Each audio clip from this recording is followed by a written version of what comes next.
教えてよ教えてよその仕組みを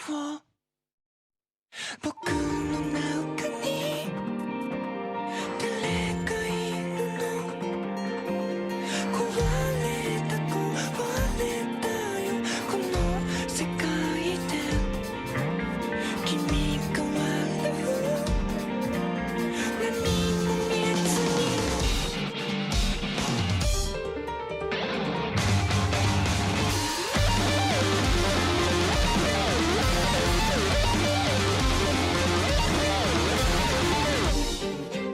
And welcome back to Bromandy, everybody. Chris is here again today, once again with my friend Toon Shiba. And we're here with another anime review. And I hope you're super excited for today's review of Tokyo Ghoul. I know I sure am. Dude, we have a lot of things to say about Tokyo Ghoul and a lot to put into this review, so everybody prepare yourselves. But let's start out with, this is an anime in 2014 that was created by Studio Pierrot. And honestly, I didn't know what they've done. I had to look it up myself. But they do Yu Yu Hakusho. They've also worked on Naruto and Bleach. And Tagami Bachi, or Letter B. I believe that's what it's called. Those are just a few shows they've done. And let's go ahead and jump into the review, though. The characters of Tokyo Ghoul, the strongest point of the whole show, in my opinion. Oh, the characters are absolutely wonderful. You got your protagonist, Kaneki Ken. And his journey from the beginning to the end is simply great. You feel all that he feels, and with way more detail than is necessary, understand his struggles. So yeah, a lot of people get a little. They do get plot development, but it's very thin line. And the pilot episode, you get a very clear picture of what Kaneki is. You also get a very clear picture of what he's about to go through. And by the end of the show, how it's completely changed him and what he's been through is insane. The psychological development of Kaneki is mind-blowing. absolutely. I would say, and I mean this with all credibility I have, he's probably one of the most developed characters I've ever seen in anime. Yeah, his thoughts, his actions, why he does things, what drives him, everything is explained, and just a really well done character. Yeah, from start to end, it is one heck of a ride just watching him grow as a character. And other things to talk about him as he starts the show. He's a very shy character, loves books, he loves his friends, a typical, I guess, young high school boy at first. Yeah. Until things change. And obviously, it's no spoiler to say he becomes a ghoul. Yeah, he becomes a ghoul pretty early on. Don't worry about that. See our top pilot episodes for information on that. It's very high up there. It's a very good beginning. But he has to change. He has to live with his lifestyle because he's no longer just a human. He's a ghoul. And he doesn't want to accept the fact he's a ghoul. He wants to be human. More than that, which he has a cast of characters to help him do so. Yes. But our first example is not a cast of characters who has helped him do so. Well, I mean, I guess in a way she has. Rize. Yeah, Rize is she is a great character, and she's the whole reason he is a ghoul. So yeah, she's a big part of episode 1, but her I'm not gonna spoil it. She's not a character that moves Kaneki, but a psychological piece. Yes. That moves Kaneki. At the end of season 1, no spoilers, she has him to grow and change into a completely different person in his mind, because she's like his conscience almost. Yes. She's the warring thoughts in his head. While he wants to be human, she's like, no, you need to be a ghoul and live like I tell you how to live. And how he comes to handle that is also very unique, but we won't go too deep in that. But this is because this is Rize's time. She's just a unique character in general, because she's short-lived as a character, but she stays in the mind of Kaneki throughout the entire show. Yes. So that's about all we have to say about Rize. Next we have Hide. Hide is the best friend you could ever possibly ask for. Like, he is always there. He would do anything to help Kaneki out. And he has Kaneki has a hard time opening up to Hide, and it's the fact that he doesn't. Yes. He throughout the whole show he wants to keep hidden from Hide the fact that he is a ghoul, and Hide is constantly trying to help him throughout his problems, and he completely gets shut out throughout the show. And it's sad to say that Hide is not a big part of the show throughout the anime because he's never with Kaneki. Yeah, and it would have totally changed the show if Hide was there though, and it probably wouldn't have been as intense as it was. Just knowing that he could have a friend who would be willing to overlook everything and be, no, bro, we're still cool. Don't worry about it. Don't let it change your mind. But I'm not saying while he is the best friend of Kaneki, he does get pushed aside. He still has a big role to play as the anime progresses. Yes. And like I said, I'm trying to avoid spoilers the best I can. But he plays a big part as the story goes on. Just not a comforting role. Yes. Because this is a horror tragedy show. It's a pretty dark show. And we've called it before a psychological horror. Yes, So absolutely. it has a lot going on. But we're going to move on to another character, Toka, who is, I guess you want to call her the love interest almost? Or I wouldn't go that far. she is the best friend that's involved. Yeah, she is the female friend. And she is a ghoul. And she is a ghoul. And she kind of becomes Kaneki's mentor. And because she's about the same age and she was born a ghoul, so she helps his transition into a ghoul's life and learning to deal with the challenges that involves. And of course, just because she's a ghoul and she does kind of guide him, it doesn't entail the fact that she has a weird flirty relationship with him. She almost a respect for him, but secretly, as you go along, you realize that she does care about him as he goes throughout his life developing as a ghoul. But she gets a lot of screen time as well. She is pretty much the secondary character of the show. She's involved in a lot of the action scenes, and she even has a fleshed out story. Yes. As you meet more of her family, you know what she went through. She is a good second hand to Kaneki. Definitely not pushed aside by the fact he is such a great character. She is a very great character as well. But we will stop there on her and talk about just a handful of other characters from the show. We have Amon, however you want to pronounce his name. Amon is a kind of parallel mirror image to Kaneki. As Kaneki grows and learns what it's like to be a ghoul, Amon is on the opposite side of the fence in the countermeasure ghoul department, Ghoul Hunters. And they meet each other several times and play off of each other. And both have similar views on the world, but need to. While they both have a desire to be with the race they are now, like where Kaneki wants to be with his ghouls as he grows, and Amon wants to be with humans, they don't necessarily agree with all the things that their races do, to the point where they want to avoid conflict at all possible. And as you're basically seeing a protagonist view from the human side, the human perspective, because you're presented with Kaneki is the good guy. Yes. But you're also presented with Amon's a good guy who's on the bad side.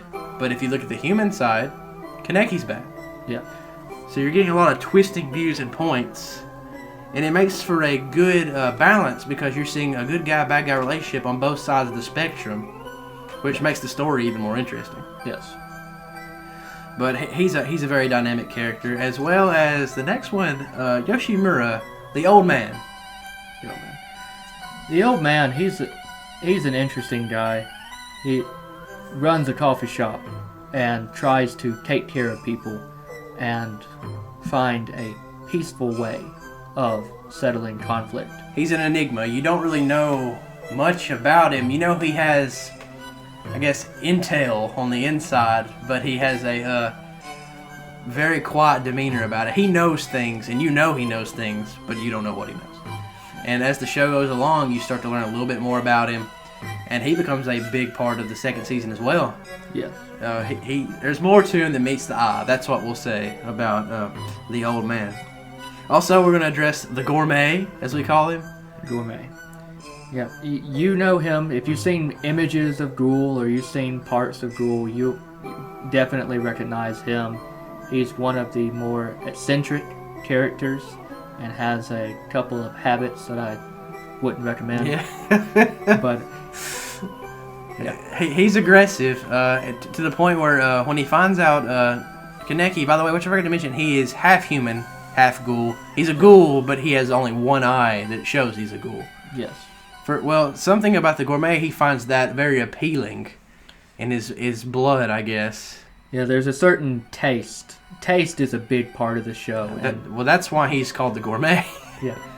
He's a very picky eater, and he's set his sights on Kaneki. Well, he has this weird desire, because technically he's not evil ghoul, but he's not on the good ghoul. He's a self-serving ghoul. Yes. And while he will support the main cast, he will also, like, I want to eat Kaneki. And he's just a weird character, but so dynamic that he takes over, when he's on the screen, he takes it over very clearly. And has a very awkward scene in the bathroom that we're not going to talk about. It's like a crack addiction. Yeah. But if you watch the show, you'll know what that is. And it'll really throw you off. But a ghoul that is bad. Jason. Or Yamori. Yamori.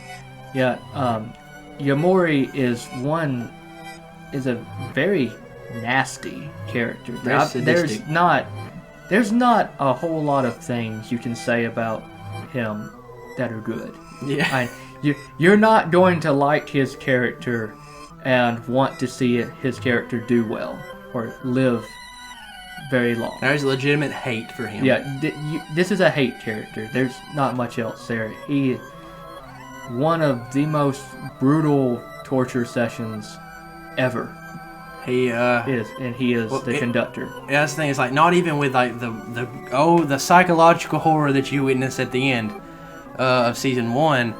It's also the things he does to other characters that are almost non-relevant. They bring them into the picture, and he does the most evilest things to these characters and makes you watch. Yeah. So he is the essence of just bad, evil guy. Yes. There's nothing redeeming about him at all. You want to hate him, and he is a great villain character. And the way, like I said, as we talked about development, the way it changes Kaneki as well. It's a great story. Oh yeah, absolutely crucial to the changing of Kaneki. Being that it all runs into the end of season 1, it develops the setting for season 2. And now last, we're going to talk about one more character known as Juzo. And I have a weird like for Juzo. Yeah. Juzo is my favorite little sociopath. He's got a great backstory, and as the more you learn about it, the more you want to see him do well. And he's an enigma to everybody else, and he's just a fun little character. Yeah, it's weird to say he's like a fun little kid because he's so quirky. Oh yeah, he's got. And then like he's even quirky when he gets into a battlefield setting where he is a badass. Yes. But he even acts quirky during those moments. It's almost like you can't take him seriously. Yeah. You can't really predict what he's going to do. And he's not a straight comedy relief character by any means. Oh, absolutely not. I mean, he does some. He's a sociopath. Let's okay. I forgot to preface. Juzo is a human, by the way. Yeah, he's a human. Yeah. And he's just as sadistic as some ghouls. Yeah, I would rather be in a room with ghouls than him. Yeah, get creeped out. He is a pretty cool character, though. Yeah, he has some badass moments, but has a childlike quality to him at times as well. As he has a father figure throughout the show and the development through that relationship. Relationships are key in this show. And we'll talk about that as the story goes along. But let's stop for a minute and talk about the animation. As we talked about, Animation Perot. I didn't know much about them, but I will say this is probably one of their finest works. Yeah, it's good. All the ghouls have unique abilities depending on what type of ghoul they are. So the way they're animated is very complex. Yeah, the color schemes are very good. The action scenes are very well done. Season 1 was probably a little more towards standard fare. Still very good. But Season 2, there was some major budget poured into the animation. Yeah. And it was probably to cover up some of the flaws we'll talk about in the story here in a little bit. But there was a lot of money poured into the budget towards the end of that season. And it was extremely beautiful. But you can't overlook some of the other things. But we'll say the animation, it was a very good animated show. There was nothing really bad to say about it. Then we'll move on. We'll go ahead and talk about the sound. And it has the one golden gem known as Unravel. Yeah. Unravel's definitely one of the best openings of all time. And that's not debatable. It's just fact. But I recall not really noticing anything else in the show. There's nothing that really stood out to me. They have, and the thing is, even when you do get music like, oh, I like this, it's Unravel. Yeah. Even like in all of the big scenes, they use the same song, and even the musical pieces that are used are all from the same song, just different cuts. So the sounds of the show or the soundtrack is not good, but it does have a golden gem in it, and it's used a lot, and it's used well. So you can take that as you want. You're not going to listen to the soundtrack constantly, but you can listen to the opening, which is used throughout the show, endlessly. And it is one of the best openings I've seen in anime, especially the way it's done. But that one song is the gem of the sounds. But other than that, it's hard to be friendly towards the soundtrack. Alright, we're going to talk about the story a little bit and try not to spoil everything for you guys. The story is great. Like we said, Kaneki Ken becomes a ghoul early on and is forced to learn how to be a ghoul and all that entails. And that's the driving story point, is how will a human who has become a monster continue to live? Can he live as a human? Can he live as a ghoul? Can he find a happy mixture of both? And that's the struggle that drives Ghoul. And as the story starts, you see him in his natural setting.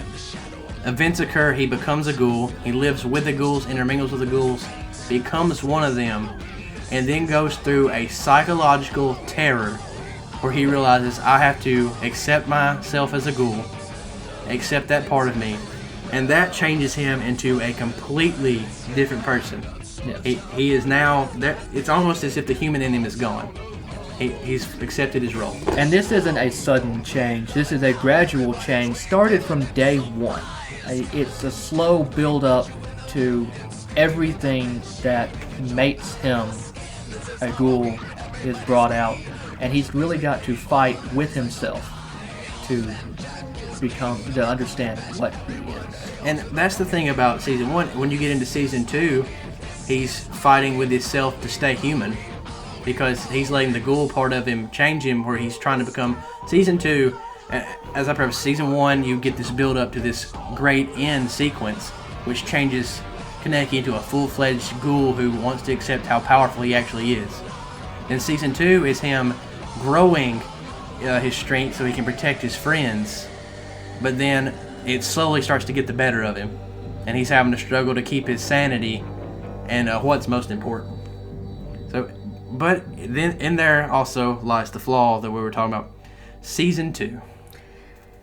Season 2 is an abomination in my eyes. I really can't say it any other way. An abomination. Season 1 is straight canon. It is what the show is.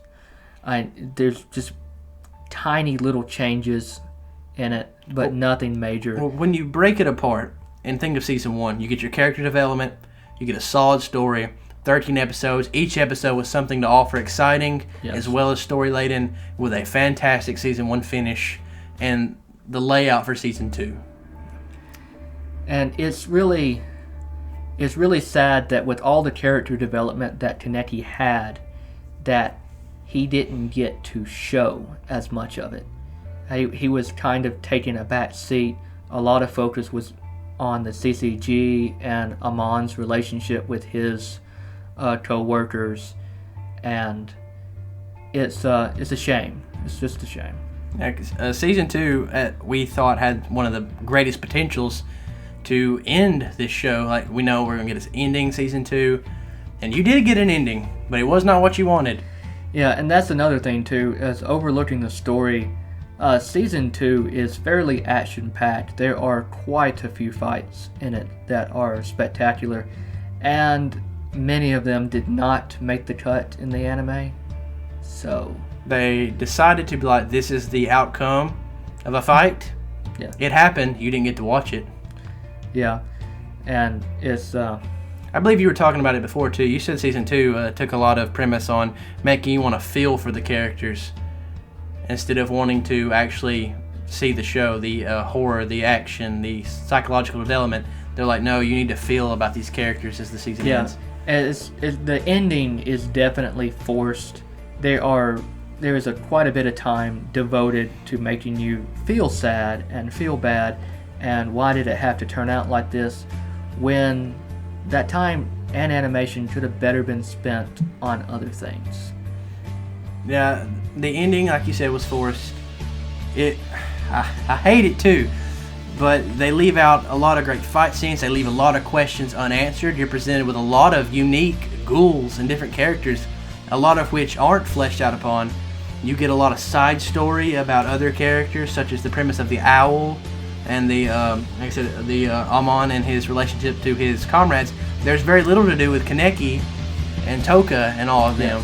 It's pushed aside for other things, and it's almost as if they would have been better if they had done this, maybe having a season 3 or having a few extra episodes. Yeah, that might be the case. If you look at the material they were pulling from, season 2 isn't from the material.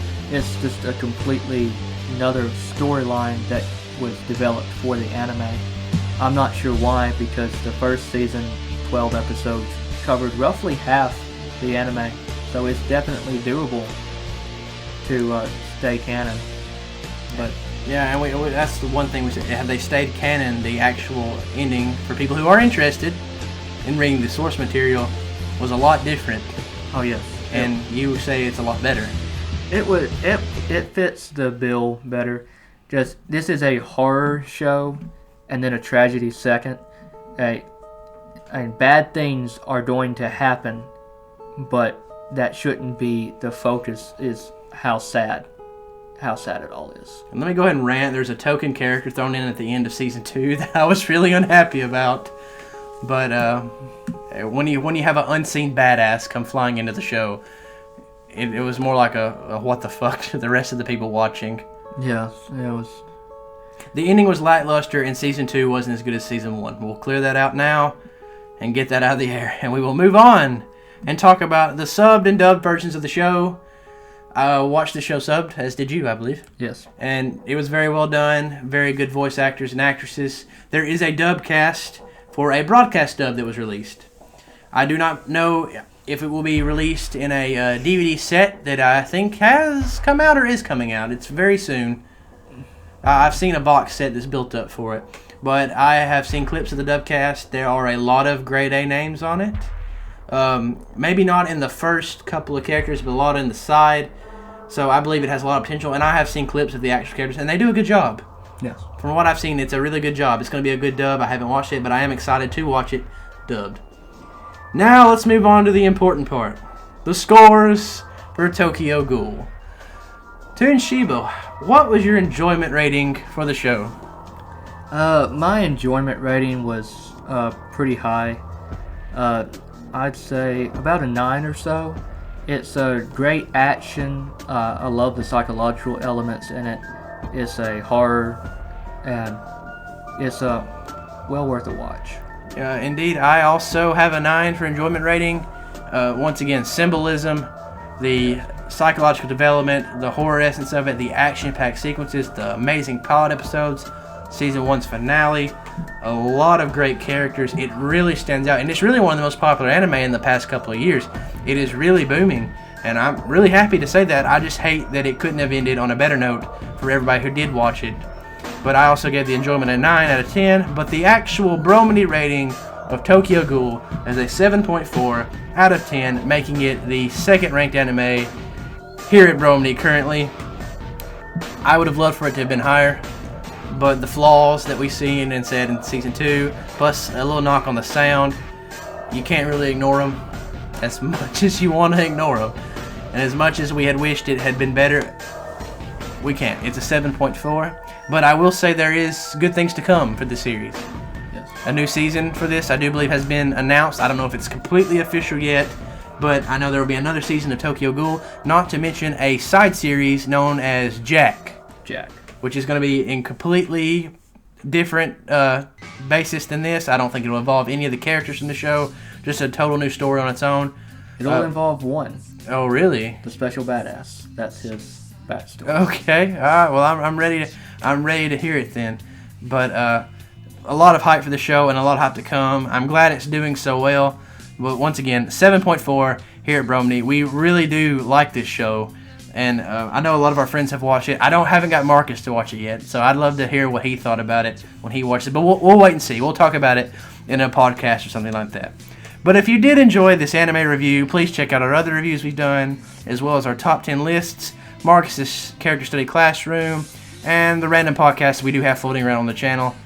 And stay tuned for other reviews we may have coming up. I'm sure I'll have Toonshiba back for a few of these here in the near future. But until next time, this is Crucius signing out from Bromandy. See ya, guys. See ya.